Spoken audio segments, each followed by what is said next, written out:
Pogo FM, listen on the go. Saatnya Q&A bareng gue.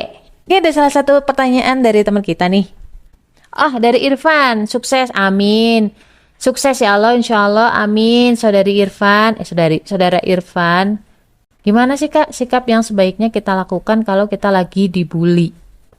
Sebenarnya ini tuh latihan ya, jadi gue nggak bisa bilang kalau ini harus sekali lu paham, sekali lu tahu, terus auto lu tenang gitu.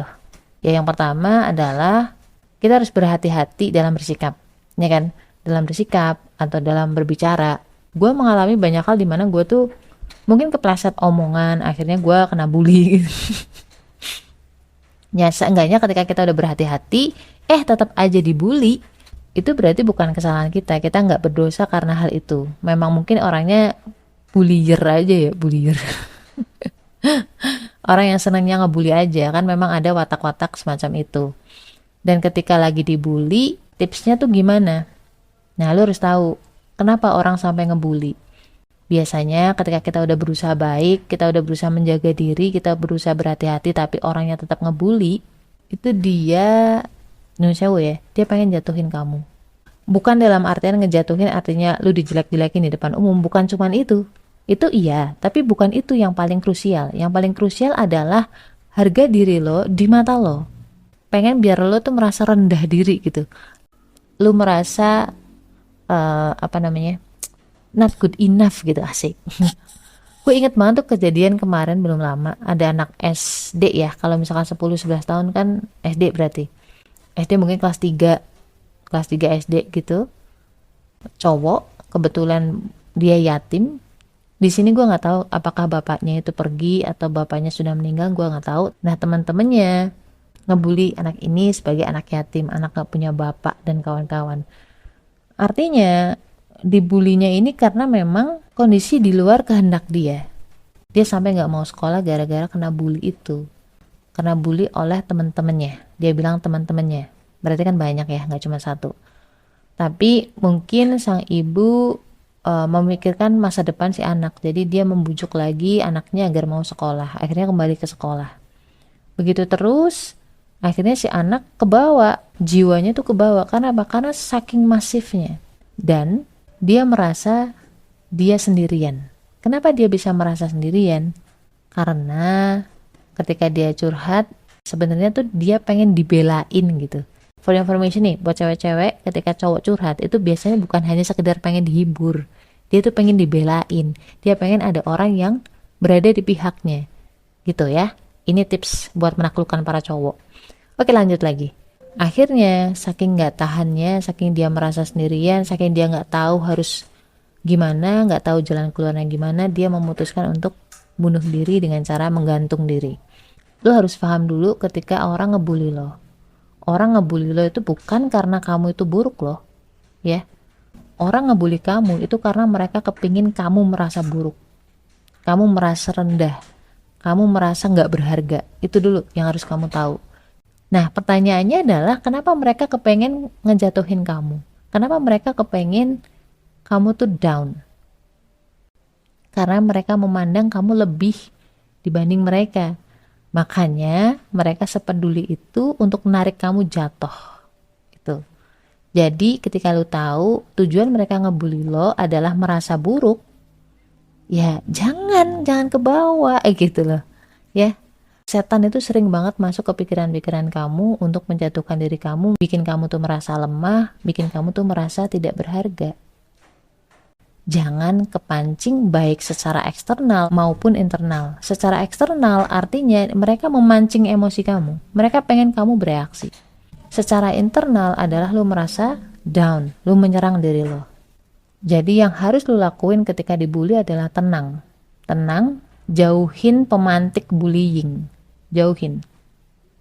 Itu sama ketika kondisi Nabi di saat dakwah di Mekah. Beliau itu diboikot, orang-orang Quraisy sampai menyiksa, membuat gak nyaman lah intinya. Lalu turunlah perintah dari Allah untuk hijrah. Jadi belum ada perintah untuk melawan, belum ada perintah untuk berperang. Tinggalin dulu orang-orang yang semacam itu. Oke. Tahap yang ketiga adalah tahap pasca bullying. Pasca bullying adalah kondisi di saat kita udah menjauh.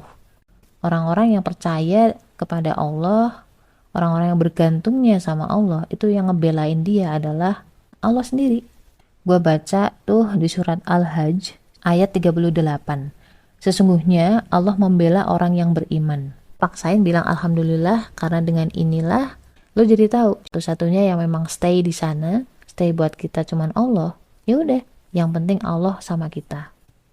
Di zikir pagi petang yang gua share di podcast gua di tahun 2019 tuh ada bacaan namanya Bismillahilladzi la yadurru ma'asmihi syai'un fil ardi wala fis sama'i wa huwas samiul alim. Dengan menyebut nama Allah yang dengan namanya tidak ada sesuatu pun yang membahayakan baik di bumi maupun di langit. Dialah yang maha mendengar lagi maha mengetahui. Setelah kita udah tenang, sudah nggak down lagi, saatnya kita berpikir mencari bantuan secara fisik. Jangan hadapin mereka sendiri. Orang-orang yang ngebully itu biasanya bisa atau punya skill untuk memutarbalikkan fakta. Jadi hati-hati, jangan kamu taruh tanganmu sendiri untuk melawan mereka. Cari orang yang memang berkuasa atau berwenang di antara kalian sebagai mediator. Kalau gue secara pribadi gini, gue tipe orang yang ketika galau, itu gue segera memutuskan take it or leave it. Artinya ini orang penting gak gue hadapin? Ini orang penting gak gue ladenin gitu? Kalau misalkan dia gak penting, dia gak ada hubungannya dengan kerjaan, dia tidak ada hubungannya dengan jalan rezeki gue tinggalin. Dan akhirnya alhamdulillah mereka capek sendiri. Ya memang watak gue dari kecilnya kan udah sering dibully gitu ya. Kalau setiap orang harus gue pikirin, kayaknya kok waktu gue terbuang sia-sia gitu. Kan sebenarnya orang-orang yang ngebully itu adalah orang-orang yang lagi cari perhatian lo. Bener gak? Sementara tugas kita itu banyak men, banyak. Jadi Masya Allah, setiap hal bahkan yang awalnya kita kira tidak nyaman, kalau endingnya mengingatkan kita kepada Allah, membuat kita membuka Al-Quran, insya Allah itu adalah anugerah ya.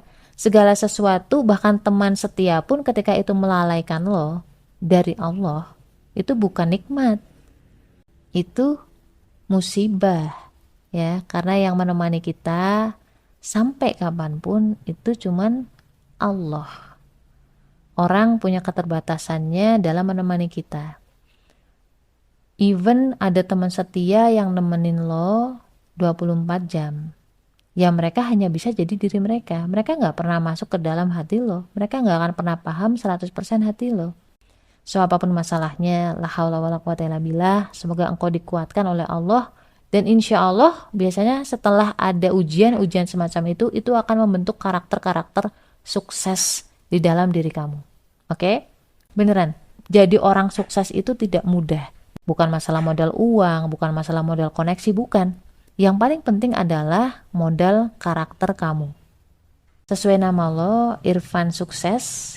Irfan insya Allah sukses. Ya, amin. Stay love and assalamualaikum warahmatullahi wabarakatuh. Episode selanjutnya.